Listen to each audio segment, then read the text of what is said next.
কার agenda বাস্তবায়ন করছে তাকে এখনই গ্রেফতার করতে হবে। সকাল থেকে এক নাটক মঞ্চ দেখছি, বিএনপিপন্থী শিক্ষক এবং কর্মকর্তা যারা আছেন তাদের কাছ থেকে চমৎকার নাটক মঞ্চ লক্ষ্য করছি। এটা খুবই দুঃখজনক। আপনারা দেখেছেন ইউলেভ যে সেন্টার, সেই সেন্টার থেকে সকাল 8টায় শুরু হয়েছে ভোট। 8টা থেকে 10:30 পর্যন্ত কোনো ধরনের সাংবাদিককে ঢুকতে দেওয়া হয় নাই। 10:30 আমি সেখানে যাই, গিয়ে দেখি কোনো অবজারভারকে ঢুকতে দেওয়া হয় নাই। পরে গিয়ে শুনি সেখান থেকে ইসলামী ছাত্র আন্দোলনের একজন পুলিশ এজেন্টকে বের করে দেওয়া হয় এবং 10 জন থেকে 6 জন ছাত্র দলের পুলিশ এজেন্ট ছিল, কাউকে ঢুকতে দেওয়া হয় না। কী করেছিল সেখানে? 10:30 পর্যন্ত আমরা অভিযোগ দেই, আধা ঘন্টা আমাদেরকে দাঁড় করিয়ে রেখে পরে মিডিয়া এবং অবজারভাররা ঢুকতে পারে। তারপর 21 হলে জিয়াউর নামে এক কর্মকর্তা, আপনারা নিউজে দেখেছেন, তথ্য প্রমাণ সহ সে পূর্ণাঙ্গভাবে ছাত্র দলের প্যানেলে ওই পূরণকৃত ব্যালট বক্সে দিয়েছে এবং শিক্ষার্থীদেরকে দিয়েছে তথ্য প্রমাণ সহ। সে অভিযোগ যখন আসছে, সবাই যখন প্রেস কনফারেন্স করছে, সেটি দেখার জন্য টিএসসিতে আরেক বিএনপিপন্থী কর্মকর্তা সেটি দেখার জন্য আমাদের নামে নাকি একটা পেজে চেকবক্স দিয়ে কি করছে। আমি এখন তার বহিষ্কার এবং গ্রেফতার দাবি করছি। টিএসসি সেন্টারে যে এই কাজ করেছে, যার ব্যাপারে কনসার্ন আছে, যে স্টাফ, তাকে এখনই গ্রেফতার করতে হবে এবং সে পুরো নির্বাচনকে প্রশ্নবিদ্ধ করবার জন্য, 21 হলের ঘটনাকে লুকানোর জন্য, লুকোচুরি করবার জন্য সে এই ধরনের ঘটনা আশ্রয় নিয়েছে।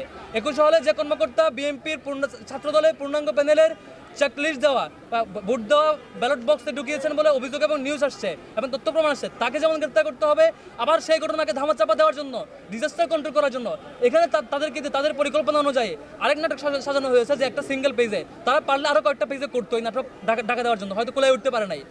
যে করেছে তাকে এখনই গ্রেফতার করতে হবে এবং পানিশমেন্টের আওতায় নিয়ে আসতে হবে। কার এজেন্ডা বাস্তবায়ন করছে, তাদের সাথে কী ধরনের লবি খুঁজে বের করতে হবে, এটা আমাদের দাবি। আর হচ্ছে প্রত্যেকটা জায়গায়, প্রত্যেকটা সেন্টার, যেমন আমি যেসব সেন্টারে গিয়েছি বলা হয়েছে প্রার্থীরা ভিতরে ঢুকতে পারবে না, কিন্তু ছাত্র দলের বিপি প্রার্থী আবিদ, তিনি দেখেছি ঢাকা ইউনিভার্সিটি ক্লাবের সেন্টারে ভিতরে ঘুরে দেখেছেন, টিএসসিতে বারবার ঢুকেছেন, প্রত্যেকটা সেন্টার বারবার ঢুকছেন। মানে এটা নীতিমালাকে শুধু তাদের, মানে আমাদের জন্য, আমরা ঢুকতে পারবো না, তাদেরকে গেলে ঢুকতে পারবে। এটা খুবই দুঃখজনক। ইউনিভার্সিটি ক্লাবে বারবার ঘুরে দেখছে তিনি হচ্ছে সেন্টারের ভিতরে ঢুকছেন, এটা খুবই দুঃখজনক। এভাবে প্রত্যেকটা নীতিমালা তারা ভায়োলেট করছে।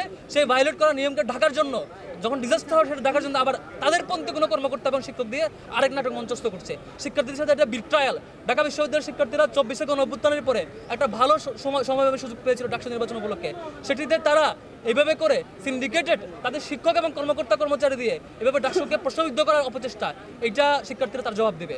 এখন নির্বাচন চলছে, শিক্ষার্থীরা তার জবাব দেবার বিশ্বাস করছে এবং যারা এই কারচুপিতে জড়িত, এই বাজে কাজে জড়িত, তাদেরকে এখনই গ্রেফতার করা হোক এবং তাদের সাথে সেই দলের কি কানেকশন সেটি বের করা হোক এবং সেটি জনসম্মুখে মুক্ত করা হোক। তাদের ইতিপূর্বে যত কর্মকাণ্ড সবকিছু সামনে বের করে নিয়ে আসা হোক, তাহলেই বুঝতে পারবেন তারা কোন দলের এজেন্ডা সার্ভ করছে। Thank you.